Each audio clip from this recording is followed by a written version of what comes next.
Ladies and gentlemen, what's up? It's Friday. Let's get ready to get into this. But quickly, briefly, let's talk about the two sponsors that are making this episode possible, and they tie together perfectly. This episode is brought to you by Christensen Arms. And let me just tell you, it's springtime here in Montana, so what I have been doing is getting my guns out, reconfirming dope, getting new dope if need be, and prepping for the upcoming hunting season, which I will also be archery hunting, but I am going to rifle hunt because I'm going to take my girlfriend with me, and it's more accessible with a rifle to begin with, in my opinion. The Christensen guns that I have, the rifles specifically, I couldn't be more in love. First and foremost, the carbon fiber AR that they sent me is amazing, and that actually ties into their claim to fame, if you will. They're the original creators of the carbon fiber rifle barrel. They're the makers of the lightest and most accurate rifles in the industry, and they're amazing. In addition to those ARs, I have a 308 that I'll be using for deer, 300 Win Mag that I might be using for elk, and I'm still waiting to put together all of the pieces. I'm going to do a video on how I unbox and put together an entire rifle. They sent me an additional 300 Win Mag, and I cannot wait. If you're interested in rifles and you don't know where to start, well, Christensen created a tool that's going to help you figure out the perfect rifle for you without the hassle of researching everywhere and everything and worrying about all the gun jargon. They created a tool called Find My Firearm, and it's a short questionnaire that's going to match you with the firearm that will meet your needs. It's very simple, it's very intuitive, and it's going to point you in the right direction. You can go to christensenarms.com and see all the firearms, or if you want to just check out that selection tool, go to christensenarms.com/findmyfirearm and go to town. Cannot say enough great things about them. Couldn't be happier with being one of their ambassadors. This episode is also brought to you by Silencerco, which I think is one of the perfect examples of a great American story.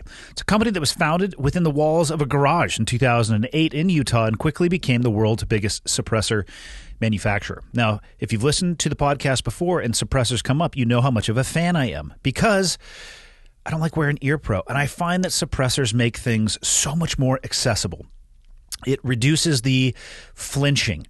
It reduces that concern that there is a really loud explosion getting ready to happen and the anticipation that comes with that. And also, when it comes to suppressors, I hope people realize they're not really magic. It's essentially a muffler for a rifle or a pistol. It doesn't make you an assassin, even though it seems that way when you watch them in the movies. But I think it's actually the most polite way to shoot firearms because it's just quiet. But I digress. How did they become the biggest suppressor manufacturer? Well, they believe the keys to innovation can be found anywhere that ambition dwells. And the kindling of inspiration can be ignited by one simple motivation: to do it better. The concept of doing it better has always been the motivating factor for Silencerco, and it's pretty clear when you look at what they have done. Little history here. They make the best-selling suppressor ever, the Omega 300. They make the quietest 22 can on the market, the Switchback 22. They received the Best Suppressor Award in 2020 from Guns & Ammo for their Omega 36M, and they received the Best Suppressor Award in 2019, also from Guns & Ammo, for their Switchback 22. I have some subsonic 22 that I've been using to reduce the ground squirrel population around my house. And let me just tell you, if you've ever been around paintball guns, they're louder than this 22 with the Switchback on it. Ballistic Magazine also awarded Silencerco the most innovative suppressor company in 2020.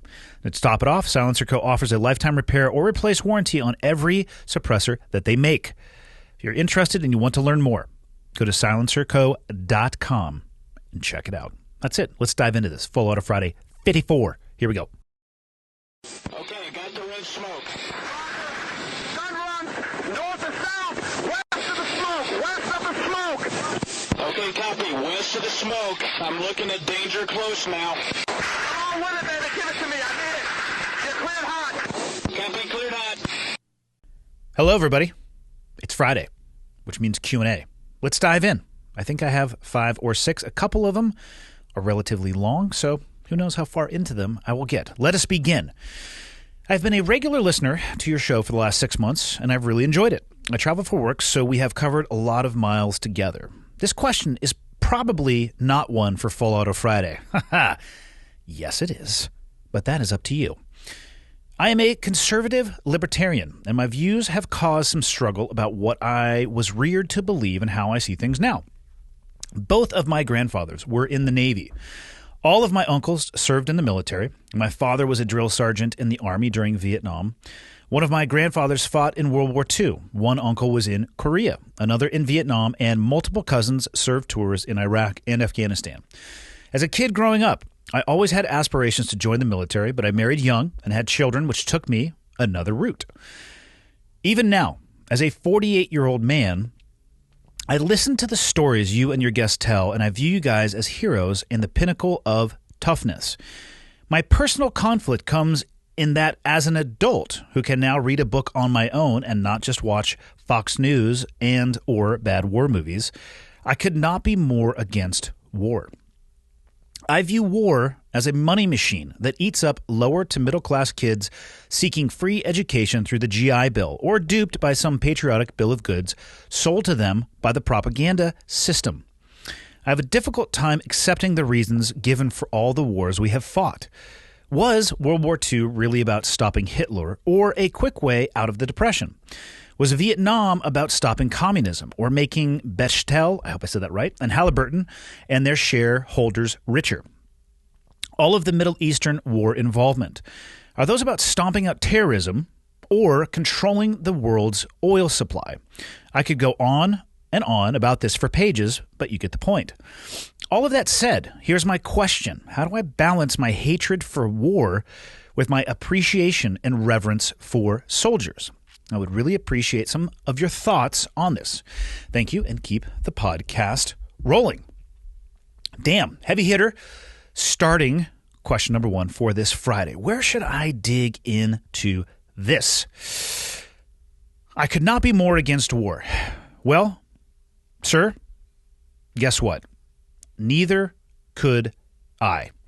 And it was the execution of my occupation, conceptually and then practically, obviously the beginning of the career, and then to the end, things shifted and changed post 9/11. But you might also be surprised the number of people who are in the military who are not there because they're passionate about war. I would actually say that the vast majority of people that I served with felt a calling to serve a purpose and cause greater than themselves. And by that I mean the protection of the things that we hold dear in this country and a service of their fellow citizens, not a passion for bloodshed and war. The biggest, perhaps, or not the biggest, but maybe the easiest way that I could answer your question, because it was broad and you brought up many examples, is to say I don't think they are mutually exclusive. I think, when you ask the questions about, let's go to the wars. Was World War II really about stopping Hitler or a quick way out of the Depression? I think the answer is probably both. And there are probably or were probably people on both sides of that or both extremes of that working towards their own desired end state. Probably the same with Vietnam. Was it about stopping communism or increasing shareholder riches in those that support the military-industrial complex? I think the answer probably is somewhere in between the two. The Middle Eastern wars, I also think that it falls somewhere in between. So I don't think it's as black and white as your email states it, even though I don't think you are trying to say that it is purely black and white. But in my own experience, if there's an option A and an option B, and those are the only two concrete options that I have been presented, it's almost always a capital A, lowercase b, or a capital B with a lowercase a, meaning somewhere in between. I think the wars that we have fought and the ones that we will continue to fight will always have an essence of what America stands for and the beacon that we are trying to be. And I would never sit here and try to tell you that the military-industrial complex also doesn't exist to enrich people, because it absolutely does. And do they manipulate that system? Yeah, I think oftentimes they do. I'm not an expert in military spending by any stretch, but in my limited knowledge and experience and what I have seen, is there excess? Is there slop? Is there corruption? Oh, yes, there absolutely is. Are there people and organizations that want to take advantage of that and fleece the American taxpayer? Yes, they are. Does that take away from or decrease the legitimacy of the mission and what it is we are trying to accomplish as a country? I don't think that it does. I just think it highlights how much of a piece of shit those other people actually are. Let's talk about the soldiers here for a second, because you mentioned something earlier on. I could not be more against war. I view war as a money machine that eats up lower to middle class kids seeking free education through the GI Bill, or duped by some patriotic bill of goods. So I'm going to stop you on that one when it says kids seeking free education through the GI Bill. If you enlist in the military and you don't realize that there is a chance that you could be called to war somewhere in the world, you are not making an informed decision. Any military service is a profession of arms. And if you're not looking at that and realizing that before going in, you're going in very blind. I can only talk to the time period that I served. I would say post-Vietnam, pre-9/11, there were some people, and I can't quantify this, but I know because I encountered some of them, who were joining the military purely for the educational benefits.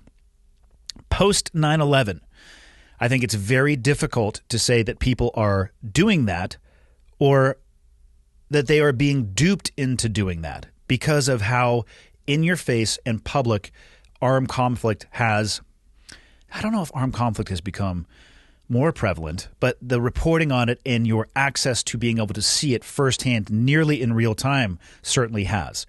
It'd be really hard to be duped into joining the military when that is constantly and consistently being thrown in your face. So it's an educated decision at this point. And are they seeking free education through the GI Bill? Perhaps. Like I said, I think it's unlikely because in the modern era, there's a lot of other fine print, metaphorical fine print that you would have to get past to only look at the military when it comes to educational benefits alone. Now, having said that, the educational benefits for the military are great. The GI Bill is great. And if people are looking at the military for only the educational aspect, I actually wouldn't turn them away from that. What I would say is you need to go in both eyes open. And if you're not comfortable being called to act in a profession of arms, you need to look for an alternate profession that doesn't have that potential outcome for you. Duped by some patriotic bill of goods? I don't know. I can't speak for people, but my desire to join the military, I'll talk about myself. It wasn't about patriotism, I don't think. I think it had something to do with the allure of the special operations community, the difficulty, the level of camaraderie, and the potential, honestly, what it sounded like, well, and it looked like too, if you watch Charlie Sheen's movie Navy SEALs, it looked like a pretty badass occupation.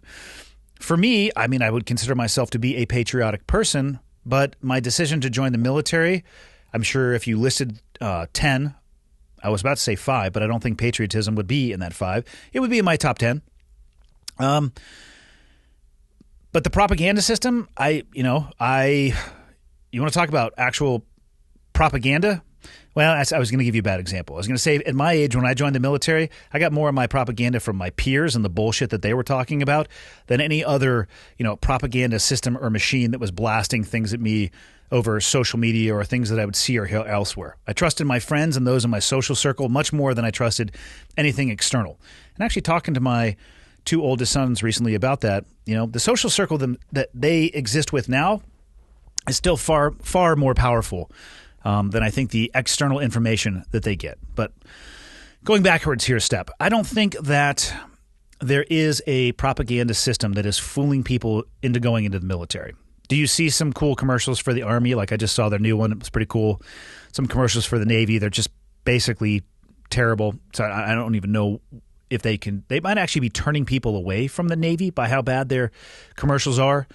But I don't think they're getting duped. Are they talking 100% honestly about what life is going to be like in the military? No. Is your recruiter going to tell you 100% honestly what life is going to be like and what you should expect? No. But at the same time, that's, the recruiter's job is to put asses in seats, and commercials of any kind, what are they trying to do? Are they trying to get you to sit on your ass, or are they trying to get you to take action? The answer is, of course, the latter.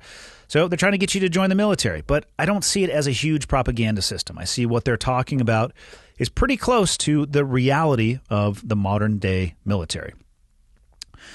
So all of that, I don't think I answered any of your questions, so I'm going to dive in now on how do I balance my hatred for war and my appreciation and reverence for soldiers? Why do they have to be mutually exclusive? They don't have to be at odds with themselves. I hate war, but I have nothing but appreciation for those who volunteer to wear a uniform and put themselves voluntarily in a place that could potentially take their life for my benefit and the benefit of those that I care about. You don't have to go and buy war bonds. I don't wonder if they even sell those. Somebody actually hit me up and let me know if they still sell war bonds.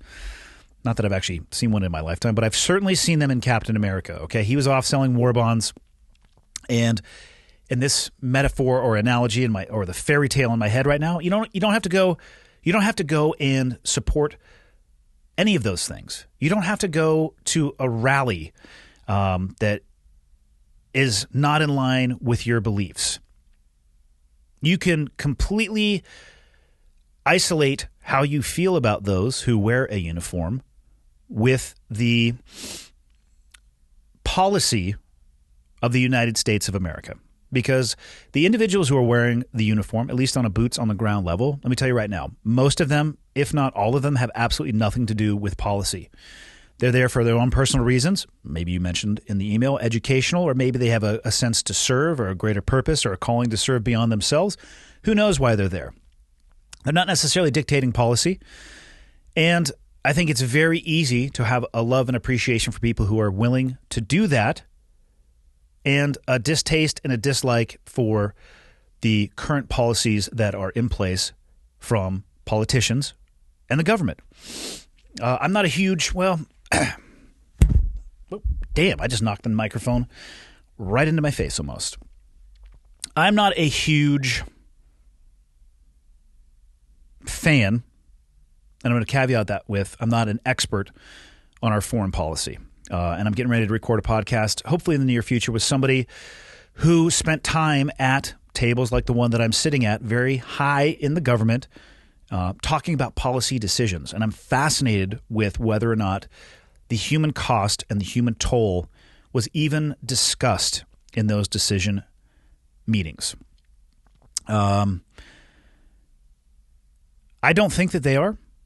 I think that they should be. I'm not a huge fan of the policy that we have, which seems to be occupy until we have to tuck our tail in. I'm not going to say run, but perhaps leave under the circumstances, Afghanistan being an example. Although I think what we are doing there, holding terrain, is probably not the best approach. I wish we would put as much effort into rebuilding as we do occupying. And in saying all of that, I feel like I rambled through this question here a little bit. It happens from time to time. People, separate the two. Keep your personal opinion on war. I share that opinion with you. And some of my best friends and those that I appreciate the most are the ones who are dedicated not necessarily to fighting war, but doing so in case their country calls them to. And they also likely are not a fan of the theory or the execution of. Keep them separate and try not to confuse one for the other. I think this is a little bit of a oil and water scenario. If you really shake it up, it can be confusing.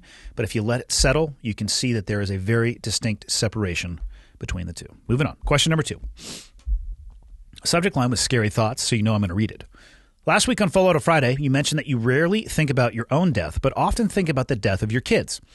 I find myself going into dark and scary thoughts thinking of something happening to my son, who just turned 2. I know it is a necessary and natural thought process, but I feel like it's often excessive and unnecessary to be having these thoughts. I will visualize his death and it rips my soul to shreds. Your thoughts and advice would be greatly appreciated. I don't know if I said that I rarely think about my own death, but I often think about the death of my kids. I do not think about my own death often. I think what I said was I worry about something happening with my kids and I'm not going to be able to be there to help them. Not necessarily that they are going to die, which would of course be worst case scenario in my mind, but I don't actually spend a lot of time thinking about their death. I worry more about potential situations that they could get into where they would be unprepared or need help and I wouldn't be able to provide it. But that ties into my answer a little bit. First, I think it's very natural. I don't know how many kids you have. I know you have a son who just turned 2, but I don't know if it's your first. If it is your first, I wouldn't worry too much that you're having these thoughts, because I think biologically it's ingrained to us as human beings and parents to have this insane level of worry about our children. If you're spending excessive and unnecessary time having these thoughts, my first recommendation would be go talk to a professional, because I am not a professional, but they will probably be able to give you or provide for you a framework that could maybe hijack your thought process and get you back towards something more positive. Now, having these thoughts, though, at least in my unprofessional opinion, there can be a benefit from it. And the benefit from it is, if you're worried about your son and things happening to your son, take a little bit of time to analyze what it is that you are worried about. So for me, a good example would be my kids get into a car wreck, and either they are hurt, their siblings are hurt, and it's going to take a while for medical professionals to arrive. That is something that I worry about, but it's also something that I can take action on now to either prepare them or prepare myself. And that is what I would recommend that you do. Right now, your son is 2, so he's not going to be able to prepare himself for anything other than not shitting in his own pants, which will be a great day for you. Let me just tell you, as somebody who's been through that a few times. Your son can't do much right now. But if you have concerns, maybe they're medically based, where you come into your son's room and he's not breathing, or fill in the blank, any other type of medical scenario. You can educate yourself, train yourself, and potentially source some things, resources, a medical kit that would be put you in a better place to help deal with that. And I don't know what's going on in your head and what exactly it is that you're thinking about, but I will tell you this. As your son gets older, it's likely that the things that you are worrying about are going to change. I don't worry about my kids any less right now. I have an almost 18-year-old, an almost 16-year-old, and an almost 13-year-old. The only thing that has changed is the complexity of my worry.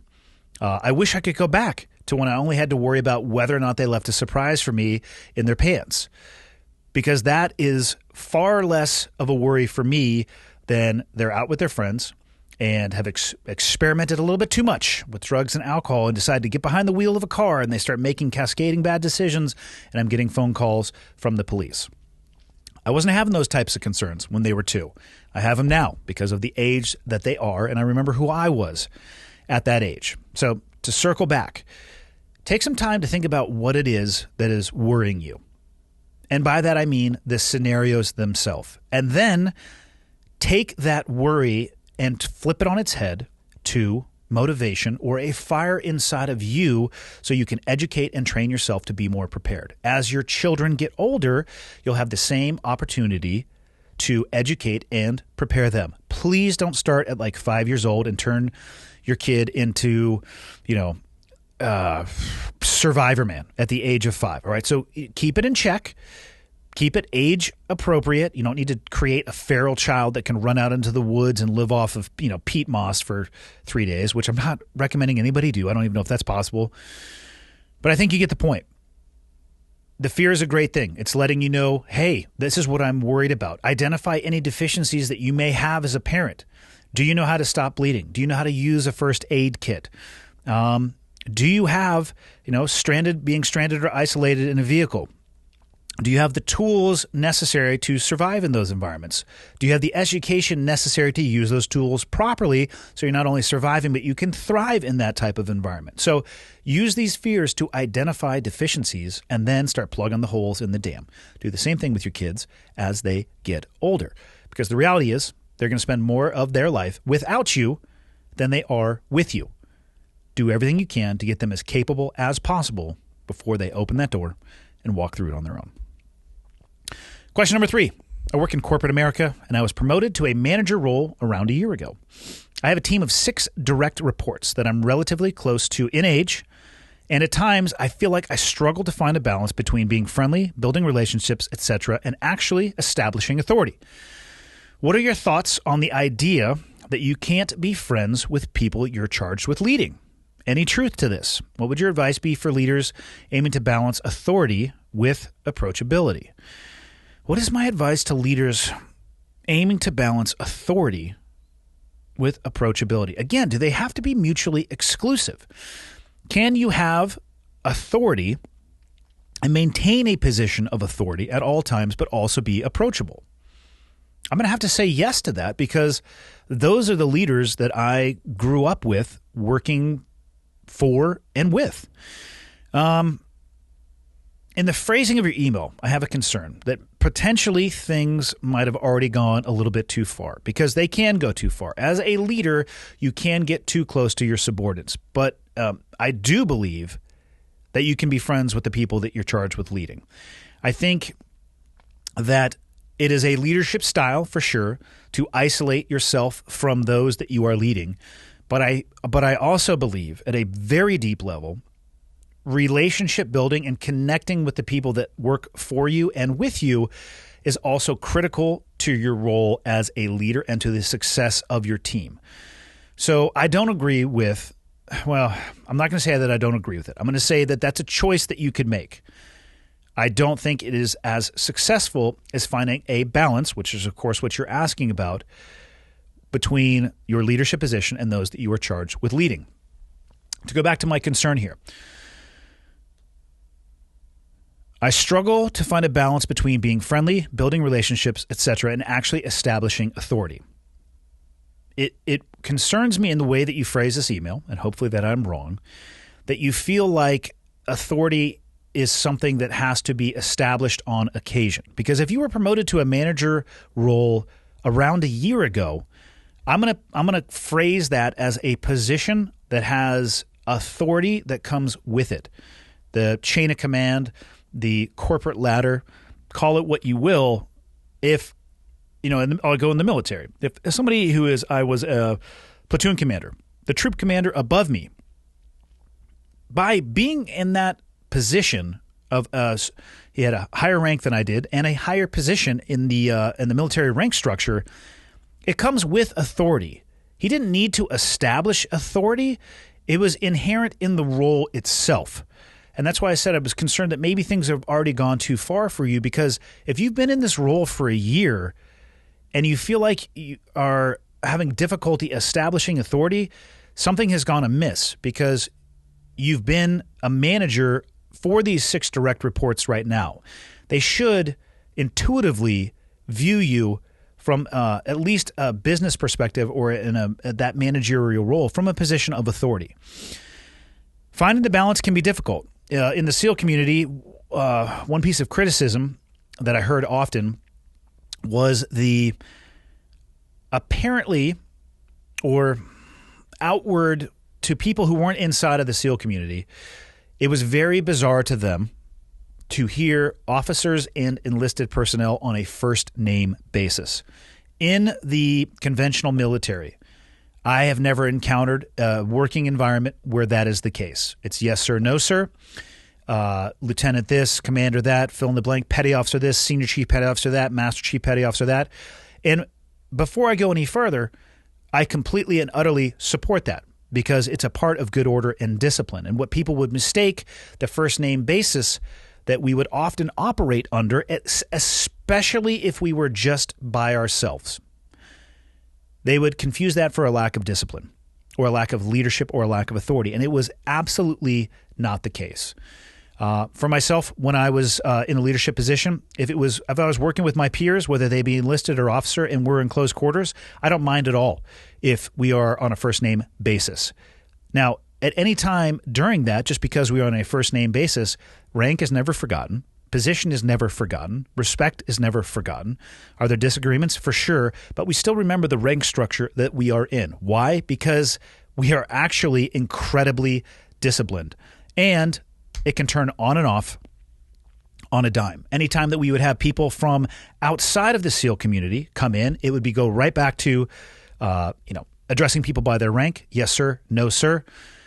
Very easy to turn that switch on and off.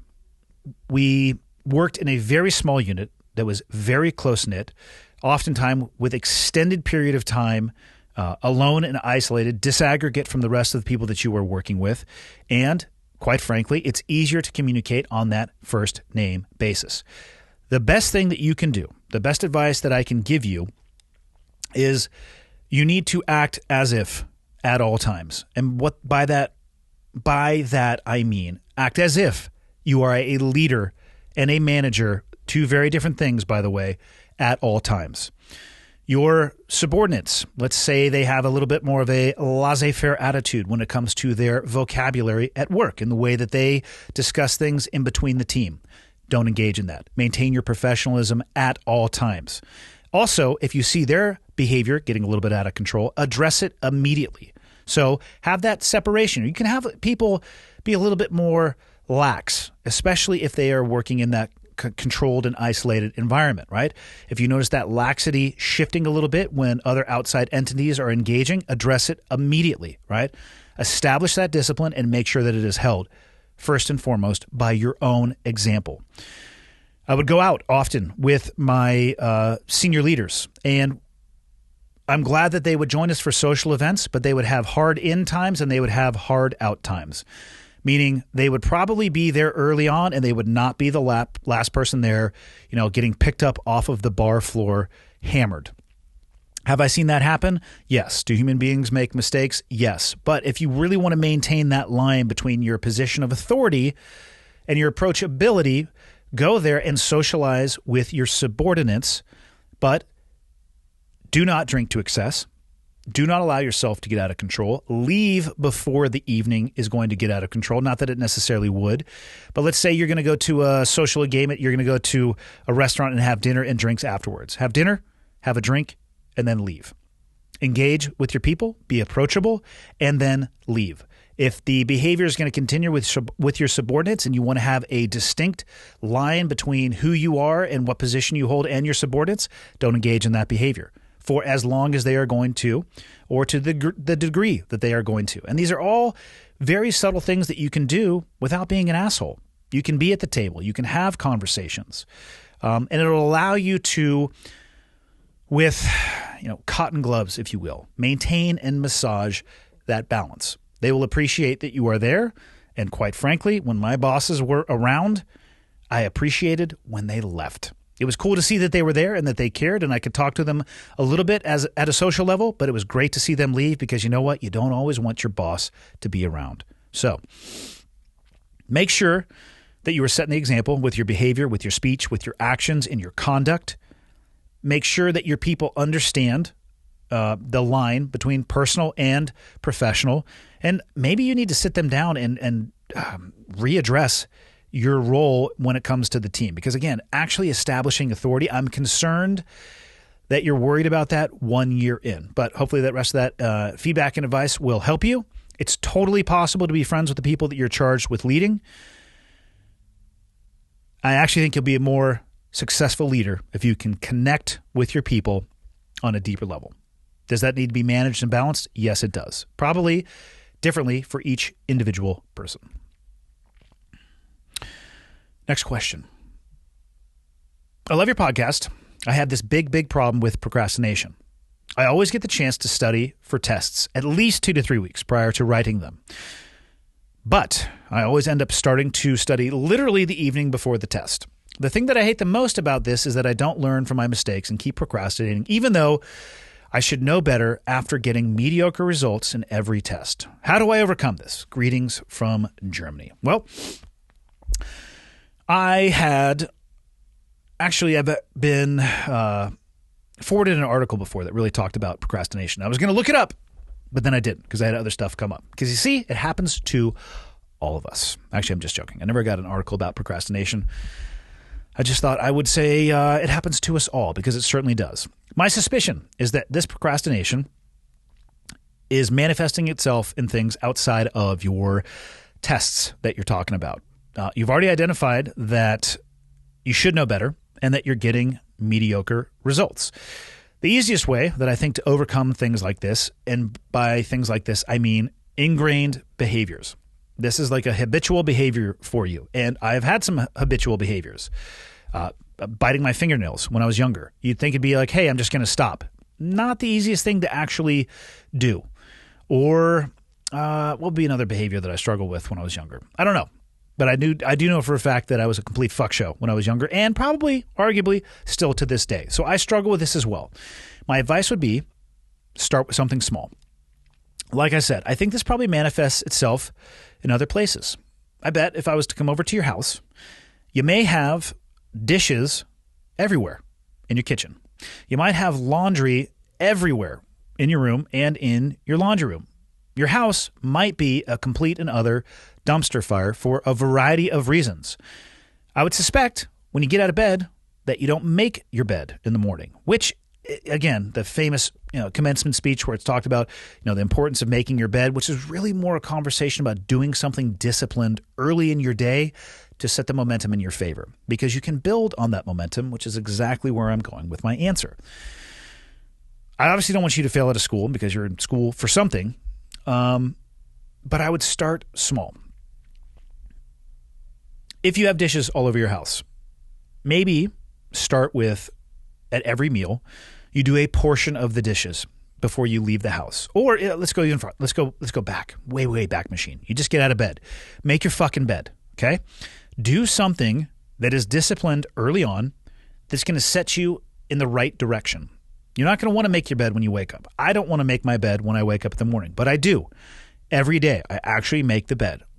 Not because I want to do something disciplined, but because I'm usually tired at night and I don't feel like undoing the rat's nest of sheets and pillows and the blanket. I love being able to just flip back the covers and hop in. What time do I have in the day to do that? The morning, and it makes the rest of my day better. Go have your breakfast. Put one of the dishes in the dishwasher, and what you're going to build towards after you finish the meal, you're actually going to do the complete dishes and put them away. Your laundry. Instead of allowing it to pile 6 feet high or be a trail from your bedroom to your bathroom through the hallway of clothes strewn everywhere, when you take off or when you get a full hamper of laundry, do the laundry. When the hamper's not even full, one of the things that I'll do is I will leave the washing machine door open. And as I take clothing off in the bathroom at the end of the day to go take a shower, I will literally just throw it right into the washer. Small steps that can have a huge difference. When it's full, I put the detergent in there, hit the button, and boom, I'm off and running. And the next thing you know, I'm got clean clothes. One thing I do struggle with, here's a behavior that has gotten me for a lot of my life. When it gets out of the laundry, my favorite way to store it is in exactly the same condition that I do when it's in the laundry, in the dryer, all like balled up. So I'll put it into another hamper, and then I set the hamper next to the bed, and then I can't figure out where things are. It's because they're all balled up in a hamper. So what did I do to overcome this? Well, how did I change this behavior? I stopped trying to leave the laundry room until everything is folded. So I will take things out of the dryer individually, fold them, put them in the hamper, and then take them into my room. Another issue I struggle with is then actually putting them away. That's what I'm working on right now. It still beats my ass from time to time. But I put these little small steps in place to set me up for success. Now, none of these have anything to do with studying for your test, but I'm getting to that. You always end up starting literally the evening before the test. Okay, what you need to do is actually hold yourself accountable, which is actually what you were doing with all the other recommendations that I had for you. Start studying a day before the test, right? I'm not saying you need to put a 3-week study hall protocol into effect, because I don't think you're going to do it right now. But maybe give yourself 24 hours. Write down on a calendar, hold yourself accountable, put it into your phone, whatever it may be, start studying for the test. And let's start with one day before, which is probably going to double the amount of study time you have. The easy part is putting the alert in your calendar. The hard part is actually doing it. But that's what you need to do. And then you're probably going to notice some positive results. Move that to 48 hours, to 72 hours, to 96 hours, until you start seeing the benefit of what it is that you're doing. I'm not going to recommend that you make some catastrophic change in your life. Just like everything else that I mentioned, it's microscopic, but you can build off of the momentum once you see the benefits of that discipline. Because that's actually what you're missing right now, discipline. It's not easy to be a disciplined person, but Jocko says it best. Discipline equals freedom. And you can talk about that from a financial perspective, from a studying perspective, whatever it is that you want to apply that to. If you take the time, you put in the effort, and are disciplined in doing so, even when you don't want to, that's how that you get the result that you want. So I gave you some tips on things that you could do to make a difference. What you actually need to do is look in the mirror and hold yourself accountable. And nobody's going to be able to do that for you, but I hope that the tips help. Last question, I'll get you guys off to the weekend. I recently joined the Navy to become a SEAL. Today I earned my SO, which stands for Special Operator, contract for my scores on the PST, Physical Screening Test. I heard on the podcast you used to be an instructor at BUD/S. I was wondering what you look for in a student and what would make them an asset to the teams. Thanks for making the podcast. I'm always excited to listen to it. This is a great question. I get this, different shades of this, like how can I be successful in the next career that I go to? I'm getting ready to change careers. I'm getting ready to step into a new role. What can I do to be successful? I think the biggest piece of advice that I could give somebody, and I say this from a BUD/S instructor talking to potential BUD/S students, is be teachable. Be teachable. Put your internal bias aside and do exactly what it is that you are told to do. I look back at the evolutions in BUD/S. Everything that we did in BUD/S was sequential in nature. Before we paddled the boats in the ocean, we learned about the boats. We did a little bit of a paddle, and then a little bit of longer paddle. Then we learned how to flip the boats to get the water out of the boats in case it capsized, and we got back in. And it was step by step by step by step. The key to success in that, be teachable. Do exactly what we told you to do. I taught the diving test. The diving test was at the very end of an arduous week of pre-tests where we would take the totality of what we expected from a student and break it down into digestible chunks. How did students pass? By doing exactly what we told them to do, utilizing the structure that we provided for them. If they did that and they had the ability to manage stress, the ability for the instructor to do anything other than sit there and observe and grade their passing performance, really limited. That's basically what we would do. If I had a student who followed the criteria, who followed directions, who followed procedure, regardless of whether or not I was applying stress, then they were successful. And that is actually what makes a good team guy. There's a lot of things that make a good team guy, but I would say because of the fact it's a jack of all trades, master of none occupation, and your career is going to be broken up into chunks of jumping and then diving and then shooting and then demo and then diving again and then over the beach and then MAROPS and then skydiving and then you're going to go to the jungle, then cold weather. You're not going to have 2 years where you focus on just one thing. And all of those blocks of instruction that I just talked about, those are not individual level training. That's like a unit level training where you're going to go with a bunch of people. You're going to layer individual training on top of that. Or I should say that unit level training is going to be layered on top of your individual training. A never-ending profession of learning. Be teachable. Ask questions if you have them. But the biggest thing I can recommend is leave your personal bias to the side. Don't argue with instructors. If you have a question about something that an instructor is telling you, that's okay. Don't challenge the instructor in the middle of the block of instruction. Do what the instructor is asking you to do, and then find time later on to ask your amplifying questions, to question perhaps the methodology, or ask my favorite question of all. Why? Why do we do it like this? Why do we do it like that? Why do we use this piece of gear? Those are questions that are going to net you a deeper level of understanding and knowledge, which also makes you a better team guy. Again, using this as an example, but I think you could apply that to any occupation across the board. Be teachable. Be humble. Own and accept your mistakes. And care about the people that are around you. Those are the things that I think make people an asset to the teams with a capital T, meaning the SEAL teams, but to any team on Earth, regardless of what it is that you do. And that's all I have for Friday. I think that's a good ending point. See you guys Monday. On the west bank of the river. That's A firm, west bank. It gives me Still give it to me in the grove. Okay, one's in from the north. I've got the west bank of the river. Two's going to give it to you in the grove. Roger, give me that gun run. Right along that bag, baby. Ladies and gentlemen, thank you. Thanks for taking the time to tune in, whether you're listening on an audio-only platform or you're watching on YouTube. I appreciate that you take the time every week to tune in. People ask me a lot, what can they do to help me spread the word? And the answer is actually embedded in the question. The biggest thing you guys can do to help me, if you enjoy the podcast and you think it would be helpful to others, is subscribe and share it with other people. And if you have the time, go on to Apple Podcasts and leave me a rating and a review. If you think the podcast sucks, tell me it sucks. and leave a 0-star review, or the lowest stars possible. If you have a question, comment, or suggestion, you can go to clearedhotpodcast.com. And there is a Contact Me button right there, which will land in my inbox. And the last thing, if people are interested in helping out, what you can do is fly the old flag. And by that, I don't mean an actual flag, because I don't have any of those. I'm talking about T-shirts or sweatshirts or hats, whatever it may be. Again, clearedhotpodcast.com. Click on the shop tab, and hopefully something in there looks like it would be an item you would like to wear around town. And then you can tell people what it is when they ask you. But that is it. The biggest thing I can say is thank you. I truly appreciate it. And until next time, see you.